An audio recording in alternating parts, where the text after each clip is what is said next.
Ang Gabi ng Pagkalunod, ang kwento ni Sendong. Taon, 2011. Petsa, Desyembre 16 hanggang 17. Noong panahong iyon, papalapit na ang Pasko. Masaya ang lahat, naghahanda, at walang alam na parating na ang kamatayan. Ang pangalan ng bagyo ay Sendong. Sa simula, akala ng marami ay ordinaryo lang. Pero mali sila. Ang pagbuhos. Gabi noon, tulog na ang buong Mindanao, lalo na sa Cagayan de Oro at Iligan City. Biglang bumuhos ang ulan na parang binuhusan ng balde. Huminto ito ng ilang oras at ang tubig galing sa bundok ay dumaloy ng napakabilis papunta sa ilog. Dahil puno na ang ilog, umaapaw ang tubig. At hindi lang basta tubig, may dalang putik, bato, at mga puno. Ang dami ng namatay. Ito ang nakakatakot na numero. Over 1,200 katao ang opisyal na napatay. Hundreds pa ang nawawala at hindi na nakita. Paano sila namatay? 1. Natulog na hindi nagising dahil gabi at mabilis ang pagtaas ng tubig, marami ang nalunod habang mahimbing ang tulog. Hindi man lang sila nakahinga o nakasigaw. 2. Nakulong sa bahay ang tubig umabot hanggang bubong. Yung iba nakasiksik sa kisame o sa ilalim ng higaan pero naabutan pa rin at nalunod. 3. NAHAGUPIT ng agos yung mga lumaban at lumangoy, tinangay sila ng malakas na agos at nabunggo sa mga pader, sasakyan, at gusali. 4. NABAHAN ng putik marami ang hindi lang nalunod, kundi nabaon ng buhay sa putik at lupa na galing sa bundok. Ang eksena sa umaga. Pagkagising ng buong bansa kinabukasan, hindi na ito Pasko. Ito ay libingan. Ang mga kalsada ay puno ng mga bangkay. Nakatambak sa mga kalsada, sa mga covered court at sa mga simbahan. May mga bata, may matatanda, may pamilyang buo na sabay-sabay na namatay. Ang amoy ng patay at putik ay sumaikop sa buong lungsod. Sinasabi ng mga nakaligtas parang may magic na nangyari. Kagabi bahay pa to, ngayon puro putik na lang at wala ng buhay. Ang huling HABILIN.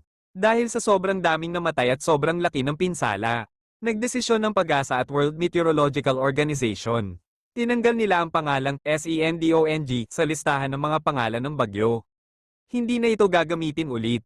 Bilang pag-alala sa mahigit ISANGBUONG libo na nawala ng buhay noong gabing iyon. Ang kwento, ang tinig sa tubig. Taon, 2011. Lugar, Cagayan de Oro. Kabanata 1, ang hiling. Nasa ikalawang palapag si Lolo. Nakatayo siya sa bintana, nakatingin sa baba.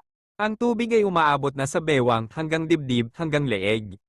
Mula sa dilim at ulan, narinig niya ang mga boses. Mga kapitbahay niya, mga kakilala niya. Lolo, tulong. Pahiram PO ng hagdan. Pahiram PO ng LUBID. Makaangat lang kami dito. Sabi ninyo may hagdan kayo. Nakita ni Lolo ang mga kamay na nakaunat. Nakita niya ang mga batang umiiyak. Nakita niya ang mga magulang na halos malunod na kakatawag sa pangalan niya. Alam ni Lolo na mayroon siya. May mahabang hagdan siya sa loob. May lubid siya. May espasyo pa siya sa bubong at sa taas ng bahay niya. Pero, Kabanata 2, ang pagtanggi. Naramdaman ni Lolo ang takot. Paano kung mapuno? Paano kung ako pa ang madamay? Paano kung agawan kami ng hangin? Kaya itinago niya ang hagdan. Kaya isinara niya ng mahigpit ang pinto at bintana. At sumigaw siya pababa. Wala akong hagdan. Hindi ko kayo matutulungan. Umaalis kayo. Humanap kayo sa iba. Narinig niya ang iyakon. Narinig niya ang mga dasal. Hanggang sa unti-unti, tumahimik ang lahat. Ang tubig ay tumaas palalo. At ang mga boses, NAUBAN na ng tubig. Kabanata 3, ang pagligtas. Kinabukasan, dumating ang rescue. Si Lolo, buhay na buhay. Walang gasgas, walang basa, buo ang bahay, buo ang gamit. Nang tanungin siya ng mga rescuer, Lolo, may nakita po ba kayo? May narinig po ba kayo? Sumagot siya, wala po. Tahimik po lahat. Ako na lang po yata ang natira. Akala niya ligtas na siya. Akala niya nakalusot siya sa kasalanan. Kabanata 4, ang bayad utang. Lumipas ang ilang taon. Buhay pa si Lolo. Pero hindi na siya mapalagay. Dahil gabi-gabi, kapag umuulan, umaapaw din ang tubig sa loob ng kwarto niya. Naririnig niya ang mga katok sa pinto. Naririnig niya ang mga bulong. Lolo, buksan mo. Pahingi naman ng hangin. Lolo, ang lamig ng tubig. Samahan mo kami. Minsan, paggising niya, basa ang kama niya kahit walang butas ang bubong. May amoy ng putik at lumang tubig sa buong bahay. Sinasabi ng mga tao, hindi siya nakaligtas, dahil kahit buhay ang katawan niya. Ang kaluluwa niya ay nalunod noon gabi. Siya ang taong nabuhay pero namatay na sa KONSENSYA. Wakas. Hanggang ngayon, kapag bumibisita ang bagyo, si Lolo ay nakaupo sa bintana. Nakatingin sa kawalan. At bumubulong. Patawad. Patawad. Wala na akong maibabayad. Pero ang sagot lang sa kanya ay ang ugong ng hangin at ang lagaslas ng ulan. Ang kwento, ang saksi. Part 3, ang tingin na hindi malilimutan. Kabanata 1, ang SIGAWAN. Umakyat na ang tubig hanggang sa leeg. Wala ng oras. Ang mga kapitbahay, mga kaibigan, at mga batang halos di na makahinga ay sumigaw na ng malakas. Lolo, pakiabot yan. Please, makisama ka naman. Buhay ang nakataya dito. Huwag kang maging DAMOT. Makaalis lang kami. Nakita ni Lolo ang mga kamay na nanginginig habang nakakapit sa poste. Nakita niya ang mga mata na puno ng luha at takot. Nakita niya ang mga bibig na ubod lakas sumigaw para lang humingi ng tabang. Kabanata 2, ang katahimikan. Pero si Lolo, hindi gumalaw, hindi sumagot, hindi bumukas ng pinto. Nakatayo lang siya sa dilim ng kanyang kwarto sa taas. Nakadikit ang mukha sa salamin ng bintana. At TINITIGAN niya sila isa-isa. Walang galit sa mukha niya. Walang awa, walang reaksyon. Parang nanonood lang siya ng palabas sa TV. Parang iniisip niya, hindi ko kayo kilala, hindi ko kayo responsibilidad. Buhay ko ang mahalaga, kahit anong lakas ng sigaw nila. Parang TINIKAN na sila ng goma. Walang lumalabas na tunog sa pandinig niya. O baka naman, gusto niya silang mamatay. Kabanata 3, ang huling sandali. Unti-unti, unti-unti, bumaba ang mga kamay. Nawala ang mga sigaw. Ang mga ulo na sumisilip sa tubig. Isang-isa silang naglaho. Huli na ang lahat. Tinangay na sila ng agos. Nalunod sila sa harap mismo ng bahay niya. Sa harap mismo ng mga mata niya. At doon lang kumurap si Lolo. At doon lang siya umalis sa bintana. At doon lang niya sinabi sa sarili niya. Wala na sila. Nakaligtas ako. Kabanata 4, ang saksi. Kinabukasan, siya ang tinawag na miracle. Siya ang tinawag na lucky. Dahil siya lang ang buhay sa buong lugar na iyon. Pero ang hindi nila alam, hindi siya nakaligtas dahil swerte. Nakaligtas siya dahil pinayagan niyang mamatay ang iba. Siya ang saksi. Nakita niya ang bawat mukha.